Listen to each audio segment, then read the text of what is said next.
Today. Well, hello, Quesnel, and welcome to Q Today. I'm Allison Duddy. And I'm Nate Bello, and this is our show for April the 19th. Coming up later in the show today, we have Nate here in conversation with Heloise Dixon-Warren and Angela Mezzatesta talking about local events happening during National Volunteer Week. So stay tuned for that coming up a bit later. And our top stories from The Observer: candidates weigh in on political party financial reporting, and the ongoing saga of secondary suites in Johnston Sub. Okay, so here at Q Today, we bring you the recent news from the Quesnel Caribou Observer, and we also bring you our own stories from the community.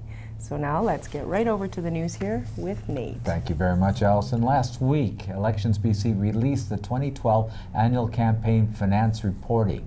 Independent Bob Simpson, one of the candidates in the upcoming provincial election, noted an increase in corporate donations. Duncan Barnett, NDP candidate, said he feels the donations are, in his words, an indication people are looking for change. Liberal candidate Coralie Oak says her party's donation list is a testament to its strength. Both Barnett and Simpson spoke to reforming campaign financing. Simpson said he wants to see corporate and unions banned from making contributions. Barnett agreed and asserted that the NDP plans to actually do this. He said if the public agrees, they should vote for an NDP government. Oakes did not discuss reforming the system and said she insisted the strength of our fundraising is proof that British Columbians have been keen to support our vision. Very interesting. Thanks, Nate. All right, well, the last couple of observers have featured stories by Annie Gallant on the local residents nominated for the 2012 Volunteer Citizen of the Year Award. Last show, we told you a bit about Helene Boudreau and her accomplishments in the community. And this week, Gallant highlighted nominees Jean Stimpson, Keith Watkin, Pat Klassen, and Bernice Heinzelman. They all spoke about their roots in Quesnel, what inspired them to become volunteers, and the stories also emphasized some of their many volunteer accomplishments. The 2012 Volunteer Citizen of the Year will be announced at the gala event next week on April the 23rd. Doors open at 5:30, dinner at 6:30 in the Legion Hall. Tickets are $20, and they're available at City Hall if you're interested in going to the gala event for the Volunteer Citizen of the Year. And they've made it, in the last few years, they've made it a lot of fun. Ron Paul's been up there doing the master ceremony some years, and you know, he gets the crowd going. Actually, Ron's getting like a Lifetime Achievement Award. I think he's being honored. Oh, is that right? I'm pretty sure. I hope I didn't misspeak, but we'll let you know for sure. Okay. Secondary suites remain a hot topic in the news. A rezoning application for 136 Leonard in Johnston Sub became an issue with residents living in that neighborhood. At the March 25th public hearing, the property owner, Ernest Gamache, explained that having a secondary suite would be positive for that street. In response, there were concerns about parking and safety from some of the residents. The topic seemed to expand and became much broader than focusing on just one property. The whole idea of allowing secondary suites in general in Quesnel seemed to become the main topic. The story is in the Observer is quite detailed, it's quite thorough, and it recounts the actual individual perspectives. Ultimately, Council voted to bring the zoning back for a fourth reading, which basically ensures its passage. However, this may not be the last instance of individual properties. This may be the last instance of individual properties being granted spot zoning, as they call it, and because they're looking at the council is looking at a general acceptance of the whole idea for the entire city. Now, there were 3 letters to the editor in the paper about this topic. Susan Mayo wrote in opposition. "If this is democracy in action," she said, "in the city of Quesnel, I fear from us all." Jadine Cotter was a little more positive. "The city of Quesnel is offering a solution to our ever-growing need for affordable housing by supporting secondary suites in Johnston Sub and Carson Sub and neighboring areas." And Ernest Gamache, the owner of that property that I already mentioned, also wrote in. He said, "A few votes may have been gained or lost, but council has earned the overall respect of its citizens." Well, I'm sure that won't be the last that we hear on that. No, secondary suites have been an issue for 20 years, but it's finally coming to a head. Yeah, yeah. All right, we'll keep you posted. All right, moving on to sports. In hockey, Team North, made up of girls from the Cariboo, the Peace Country, and Northwest, won the Under-16 Female BC Cup Championship in Duncan recently.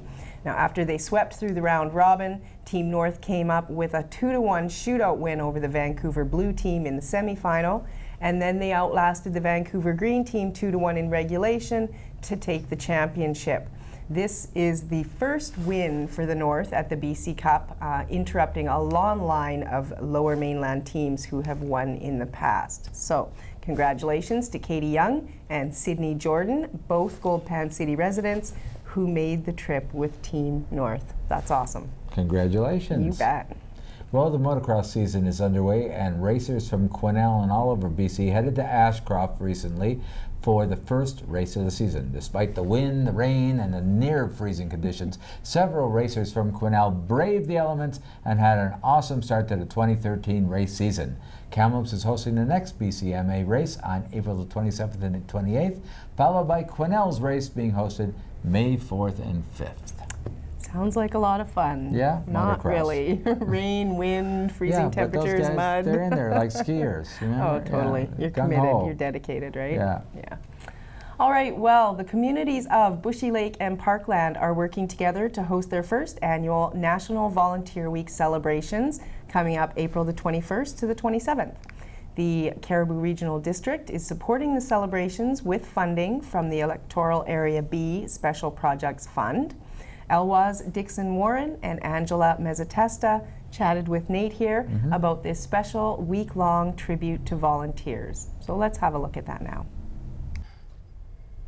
Okay, thanks very much. And I am here with Angela Mezzatesta. Hi, Angela. And Heloise Dixon-Warren. How are you, Heloise? It's great to have you folks with me today. Thank you. Because you are great volunteer proponents, right? We are. Yes. Volunteerism is something that we can't lose in our community. Now you have an event, and it's could you just give me the quick one? We'll get into it a little bit later, but what is it? Oh, it's the National Volunteer Appreciation Week celebrations out in Bouchie Lake and out at the Parkland Community Center. Okay, April 21 to 27th, and a whole slew of events, and we'll talk about them in just a little while. But before we get into that, Angela, you're the chair of the Bouchie Lake Rec? That's right. Okay, Yes. and I just want to know why did you get involved?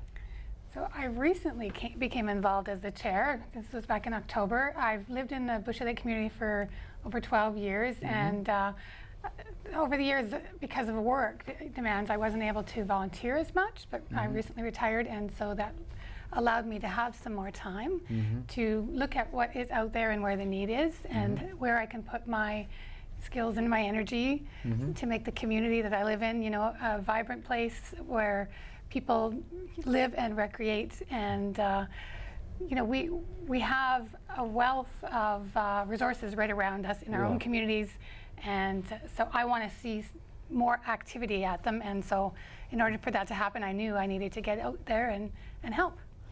It's sort of building community, isn't it? It is. Right. Yes. And Heloise, you like volunteerism. You are the regional district director for Area B. Yes. Okay, sorry. How soon we forget. Yeah. Okay. Yeah, so that's correct, Nate. And you wanted to get involved because? yeah, so I also volunteer on lots of different capacities, but what I've learned certainly is my role as the regional director is there's a huge need and benefit of having an active volunteer sector in the communities, and particularly in some of our small rural communities, a lot of the services that are provided are done solely by volunteers with very little staffing support. So things like fire protection, facility management, cleaning up roads, program development, providing activities for the communities and so forth. Also things in terms of the schools, parent advisory committees and whatnot. So the need of having a healthy volunteer core of volunteers is really, really critical in order to keep our communities really healthy. And when at the very beginning I said we want to keep our volunteerism alive, because in my mind somehow I'm thinking that maybe it's ebbing a little bit with the aging of our with the aging of our population. Do you think that's accurate, or do you have a different perspective on it? That's definitely what we're seeing out in the area that we work and live in.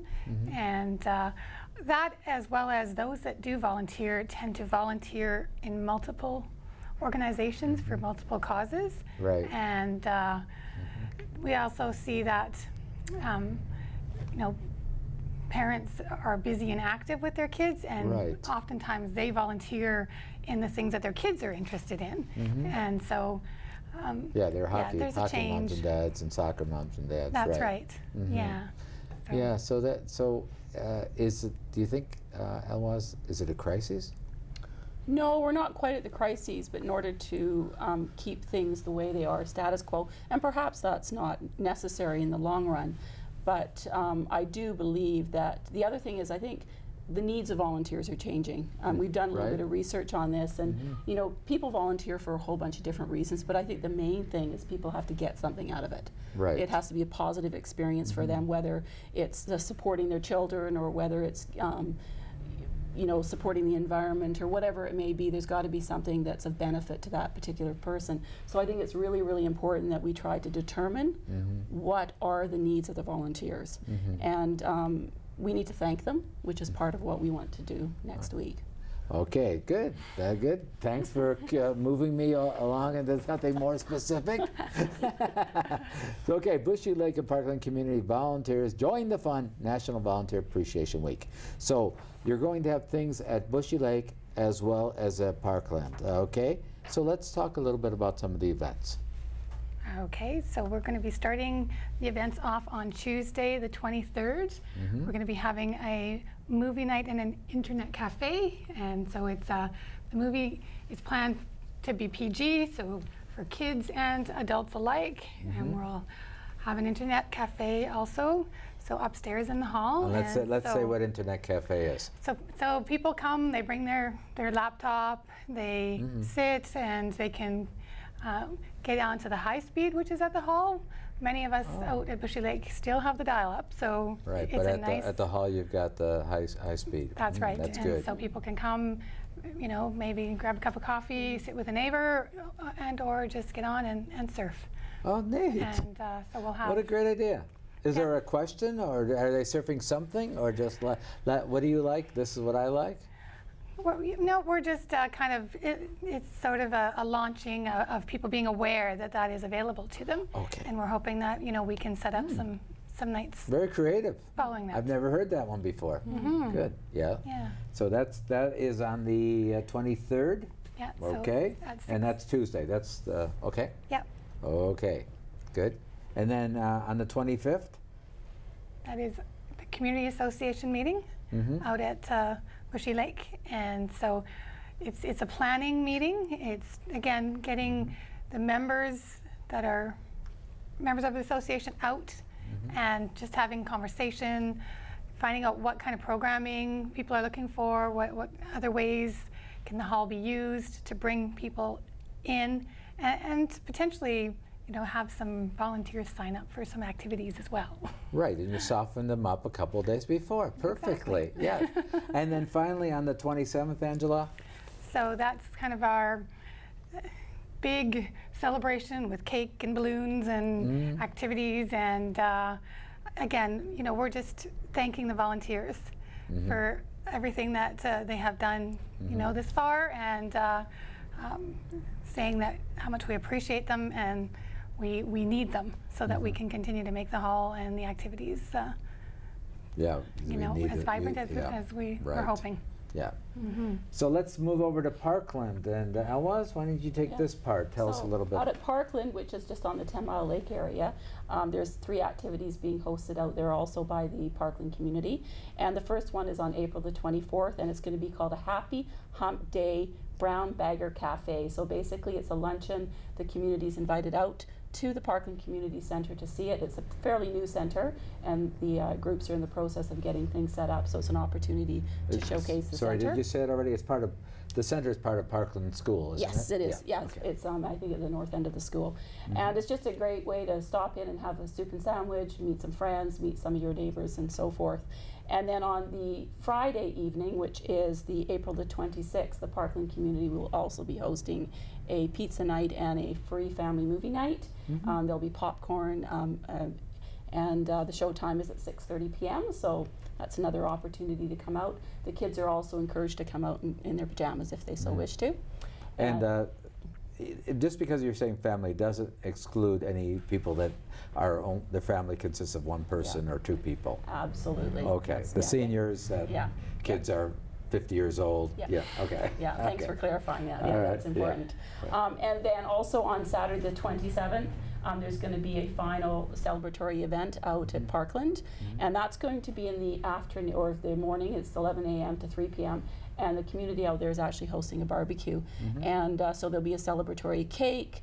There's going to be some activities, but what's really, really exciting is Skyfest has come on board with that one, and there's going to be a flyover. Oh, really? With, I believe it's Super Dave. Super Dave? Super Dave. Okay. He's going to be in town, so that's very, very exciting. Skyfest is going to be great this year, isn't it? It's going to be, it's going to have the, they have snowbirds. That's right. I knew the famous people. So this Those is part of it. I here. think it's something to do with the snowbirds, with the flyover to do with Parkland. I don't know all the details, but I guess we'll find that out. Okay, well, so where did this idea come from to have a special volunteer appreciation at both of those communities? I think it kind of developed out of just a need to honor and to celebrate the volunteerism. But there's actually it's National Volunteer Appreciation Week, so there was actually some information. And I think as a group, we collectively got online to look at ways we could support volunteerism. Right. And then through that, we became aware of the National Volunteer Week. So it really just kind of became an opportunity. And and the Cariboo Regional District came on board as as one of our main sponsors through the Area B Special Projects Fund. We actually accessed some funding to purchase some of the promotional material and some of the giveaways and celebratory items. So I think it was just an opportunity, and then once we managed to secure that funding, it kind of allowed the project to carry forward, and the groups have hired on a coordinator, which has been a big benefit, big help. Well, I want to congratulate you on this because my experience with the regional district that recreation has always been important, but actually bringing people together for these special social celebrations haven't had as high priority. So it's great that you guys have really decided this is a priority for your communities. Yeah. Thank you. And then as an example of volunteerism and the importance of it, you're involved in another thing, Angela, that maybe we'll bring you back another time for it, but give us a little tease on some other activity that you're involved in. Yes, I'm involved with the CHAPS program, the Cariboo Hoofbeat Animal Society program, or sorry, Activity Society program. And so we provide therapeutic riding as well as a dog program which has two components. There's a literacy program where the dogs go into schools, and so children are reading to the dogs. And do they enjoy the stories? They do very much. They're active listeners, and they give a lot of positive reinforcement to the kids. Yes. And they also have do visits to Dunroven. Okay, so I want to bring you back and maybe really explore that because it sounds fantastic. Yeah, I didn't hear about the dog side before, so it's great. So I look forward to that. And Heloise, you volunteer in lots of other things. Besides, it's being an Area D director, the honorarium is not exactly the most, so that we could count that as a bit of a volunteer thing, I would say. Yeah, that's a fair amount of volunteer time and certainly a great big learning curve. But in addition to that, I'm also the chair of the North Cariboo Ag Marketing Group, which is also known as Farmed. Right. So that's probably my main other component in terms of volunteerism. And the resurrection of agriculture is on everybody's lips these days. That's correct, with the interest in food production and whatnot. Any last minute remarks? We could remind people of the dates again? So from April 21st to the 27th, there'll be 6 activities in Bouchie Lake and Parkland. And we welcome everyone to come out. Although the communities are hosting them, these events are certainly open to the community at large. Yes, okay, good, okay. Yes, so whether you live in them or outside of the communities, or if you are able to go to one in a community that you don't reside in, you know, you're welcome to do that as well. Okay. We want to thank you. Thank you very much for coming on the show. I hope that you have hundreds of people show up, and that I know everybody that'll show up will have a really good time. Great. So I'll get my pajamas on and bring my popcorn. Good. Okay, thank you very much. Thanks, Heloise. Nate. Yeah. Thanks, Angela. Thank you. Okay, back to you guys.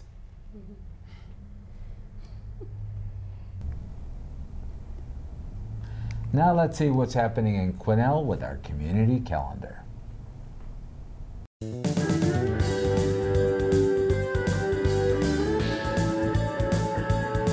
QToday, QToday, QToday, QToday, QToday, QToday.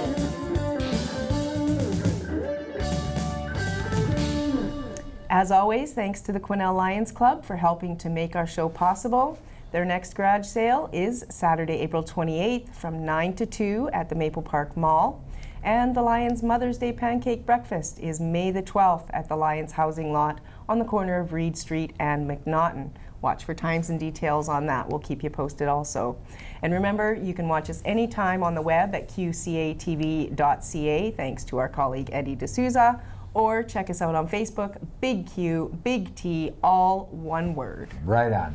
Well, that's it for this show. We want you to hear from you with your story and your comments about how we're doing. Whatever you think is important, we think is important. So, email us at qtoday@shaw.ca. And as we leave you today, enjoy another one of Christine Allen's collections. Remember, Q Today is about Quesnel talking to Quesnel. Bye for now. bye-bye.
QToday.